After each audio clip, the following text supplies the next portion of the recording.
Morning students, स्वागत है आपका मसीह सेवाश्रम इंटर कॉलेज के ऑनलाइन स्टडी चैनल पे। आज हम लोग डिस्कस कर रहे हैं पॉलिनेशन यानी परागण, जो कि एक बहुत महत्वपूर्ण टॉपिक है इस चैप्टर का।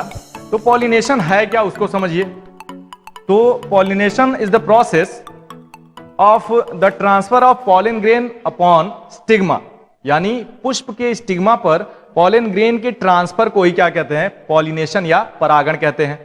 क्लियर। अब ये परागण के लिए एजेंट यानी कि उसको ले जाने वाले कौन कौन से हो सकते हैं। तो पॉलन ग्रेन बाई एयर भी जा सकता है, हवा द्वारा उड़ के जा सकता है। बाई वाटर जा सकता है, जल द्वारा तैर के फ्लोट करते हुए जा सकता है। या कोई इंसेक्ट मान लीजिए उस पर बैठा और वो उड़ा तो उसके पंख पे, उसके पैर पे लग करके वो दूसरे फ्लावर के स्टिग्मा पर या उसी फ्लावर के स्टिग्मा पर ट्रांसफर हो सकता है। तो ये सभी एजेंट है किसके, पॉलिनेशन के या परागण के। क्लियर। अब देखिए पॉलिनेशन या परागण कितने प्रकार के होते हैं। तो यहां लिखा गया दो प्रकार के मुख्यतः होते हैं, एक है सेल्फ पॉलिनेशन और दूसरा है क्रॉस पॉलिनेशन। हिंदी क्या हो जाएगा, स्वपरागण और पर परागण। देखिए जैसा कि शब्द से ही क्लियर है कि सेल्फ पॉलिनेशन किसे कहते हैं, जब किसी पुष्प का पॉलन ग्रेन उसी पुष्प के स्टिग्मा पर या उसी पौधे के अन्य पुष्प के स्टिग्मा पर पहुंचे तो इस पॉलिनेशन को क्या कहेंगे, सेल्फ पॉलिनेशन। मतलब कि एक ही पौधे के पुष्पों के बीच में पॉलिनेशन हो या एक ही पुष्प के पॉलन ग्रेन और स्टिग्मा के बीच में पॉलिनेशन हो तो वो क्या है, सेल्फ पॉलिनेशन। क्लियर। ठीक उसके विपरीत क्या है, क्रॉस पॉलिनेशन क्या है कि जब एक पौधे के पुष्प का पॉलन ग्रेन उसी जाति के किसी अन्य पौधे, ध्यान दीजिएगा उसी जाति का पौधा होना चाहिए लेकिन अन्य पौधा होना चाहिए, उसी जाति के किसी अन्य पौधे के स्टिग्मा पर पहुंचे तो इस पॉलिनेशन को क्या कहेंगे, क्रॉस पॉलिनेशन या पर परागण। क्लियर।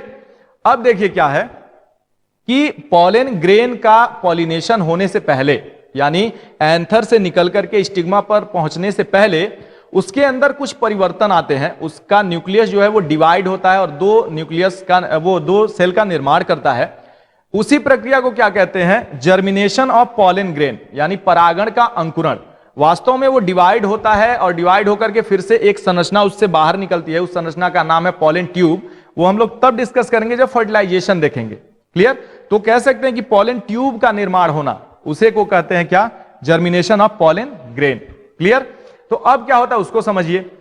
एंथर के अंदर जब रहता पॉलन ग्रेन यानी कि अभी बाहर फट के वो निकला नहीं है यानी उसका पॉलिनेशन नहीं हुआ है, तभी उसमें परिवर्तन एक आ जाता है कि उसका न्यूक्लियस डिवाइड होता है कैसा, माइटोटिकली, समसूत्री विभाजन द्वारा डिवाइड होता है और दो न्यूक्लियस बना करके उसको परिवर्तित कर देता है किसमें, दो सेल में।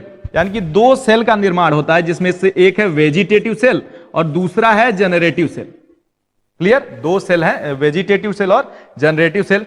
अब क्या होता है, ये इसी रूप में पॉलिनेशन इसका होता है और पहुंचता है कहां, स्टिग्मा पर। स्टिग्मा के ऊपर ये न्यूट्रिएंट्स को यानी कि पोषक तत्वों को ग्रहण करता है, सोखता है और तब जाकर के इसके आगे का परिवर्तन उसके अंदर होता है। ठीक। तो इसके आगे का परिवर्तन क्या होता है, जो जनरेटिव सेल है उसमें फिर से माइटोसिस होता है यानी समसूत्री विभाजन होता है और उसके फलस्वरूप टू मेल गैमेट्स, दो नर युग्मकों का निर्माण होता है। क्लियर। अब ये दो नर युग्मक फिर से जब बनेगा क्या, पॉलन ट्यूब, उसी पॉलन ट्यूब के द्वारा पहुंचेंगे एक सेल तक और वहां जाकर के फर्टिलाइजेशन को संपन्न करेंगे। क्लियर। अब यहां पे एक होमवर्क आप लोग ले लीजिए। देखिए सारे प्रोसेस बताए गए हैं, आपको थोड़ा सा दिमाग लगाना है और ये फाइंड आउट करना है कि यहां पर जो डिवीजन हो रहा है वो माइटोटिकली हो रहा है, यहां पर भी जो डिवीजन हो रहा है वो माइटोटिकली हो रहा है, लेकिन जब पॉलन ग्रेन बनता है तो वहां पे मियोटिक डिवीजन या मियोसिस क्यों होता है, ये डिवीजन का फर्क क्यों होता है, ये आप लोग फाइंड आउट कीजिएगा और वहां अपने नोटबुक में राइट डाउन कीजिएगा। तो इस क्लास में फिलहाल यहीं तक छोड़ते हैं, नेक्स्ट क्लास में फिर से मुलाकात होगी। तब तक के लिए धन्यवाद।